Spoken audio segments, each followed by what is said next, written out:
इत्तेहाद की ताकत की बुनियाद पर अपनी आवाज़ को भिजाए। मेरे अजीज दोस्तों और बुजुर्गों, मैं ज़्यादा देर आपके दरमियान में नहीं ठहरूंगा। चंद अहम बातें आपसे कर यहाँ से चले जाऊंगा। आज से 3 दिन पहले, 3 या 4 दिन पहले हमने पार्लियामेंट में हमारे मुल्क के आईन के 75 साल के मुकम्मल होने पर पार्लियामेंट में एक जश्न मनाया गया, खुशी मनाई गई। उस जब संविधान बन रहा था तो मौलाना अबुल कलाम आज़ाद ने इस बात का मुतालबा किया कि भारत की सबसे बड़ी अक़लियत मुसलमानों को रिजर्वेशन मिलना चाहिए, और मौलाना ने उन रिजर्वेशन की बात की थी जो पार्टीशन से पहले मुसलमानों को दिया गया था। और जब मौलाना ने इस बात का मुतालबा किया तो सरदार पटेल ने उस वक्त मुस्लिम लीग के बागी रेबल लोग थे, जिसमें आबिद हुसैन और एक मोहतरमा थी, उनको सरदार पटेल ने इशारा करके कहा कि तुम इनका जवाब दो। और इन दोनों ने उठकर मौलाना आज़ाद से कहा कि आप भारत के मुसलमानों को आइसोलेट करना चाहते हैं, अलग थलग करना चाहते हैं, उनको मेन स्ट्रीम में आना चाहिए।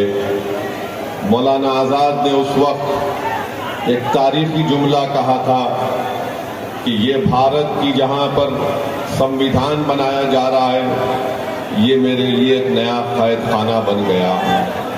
मेरे अजीज दोस्तों और बुजुर्गों, तुम कहते हो कि मैं किसी बाप से नहीं डरता, मैं किसी माइका लाल से नहीं डरता, मैं किसी मोदी से नहीं डरता, मैं किसी केजरीवाल से नहीं डरता।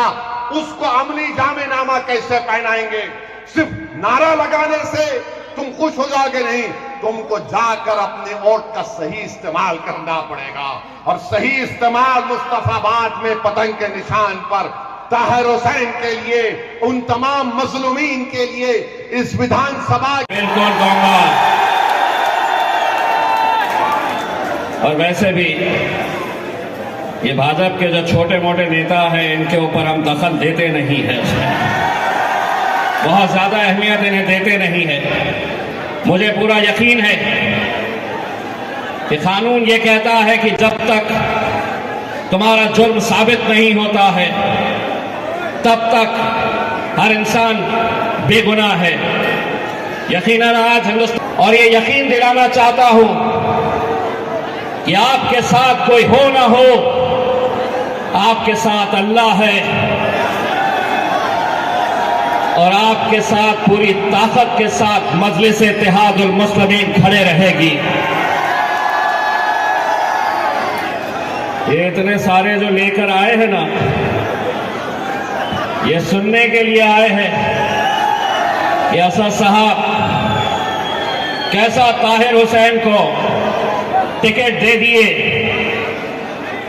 जो वो यही सवाल कर रहा है, हमें यकीन है कि मुस्तफाबाद की आवाम ताहिर भाई के साथ उतनी ही ताकत के साथ खड़े रहेगी जितनी ताकत के साथ बैरिस्टर असदुद्दीन अवैसी साहब, इम्तियाज जलील साहब, शोएब जमाई और यहाँ के नौजवान बुजुर्ग, मेरी माएं और बहनें, ये मत समझो कि ये ताहिर हुसैन के साथ हुआ है।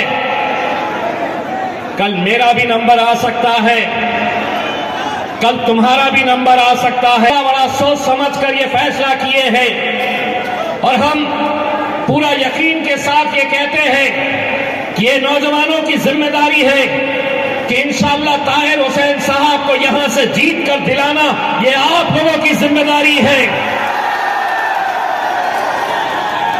ताहिर भाई, आप जिस जगह के ऊपर बैठे हैं, आप जहां पर इतने सालों से अपनी जिंदगी गुजार रहे हैं, मैं उनके बेटे शादाब को सुन रहा था, उनकी बच्ची का मैंने एक इंटरव्यू सुना। तसव्वुर करिए,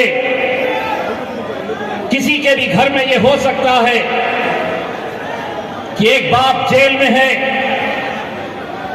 बच्चे हर रोज इंतजार कर रहे हैं कि कब वो बाहर आएंगे, कब उन्हें आजादी मिलेगी। मैं ताहिर भाई आपसे सिर्फ इतना कहना चाहा हूं, जो आपकी कैफियत है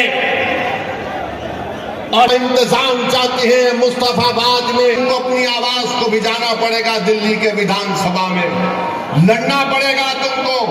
और उसके लिए आपको एक कोर्ट का सही इस्तेमाल जब आप करेंगे तभी आपको कामयाबी मिलेगी, वरना सिर्फ हम वोट डालने वाले बनकर रह गए, हम वोट लेने वाले नहीं बन सके। वोट हासिल करो, और कैसे हासिल करेंगे, जब आप मजलिस के में अपने वोट का इस्तेमाल करेंगे। लोग बहुत सी बातें करेंगे, ये नहीं होने वाला है, टका परस्त नहीं हो सकता है। नरेंद्र मोदी का अगर कोई हकीकी भाई है, नरेंद्र मोदी का अगर कोई हकीकी भाई है तो उसका नाम केजरीवाल है, याद रखो आप। सिक्के के 75 साल पहले बाबा साहिब अम्बेडकर ने इस बात को कह दिया कि भारत के अक़लियतों को कभी भी सत्ता में उनको हिस्सेदारी नहीं दी जाएगी। करेंगे इसलिए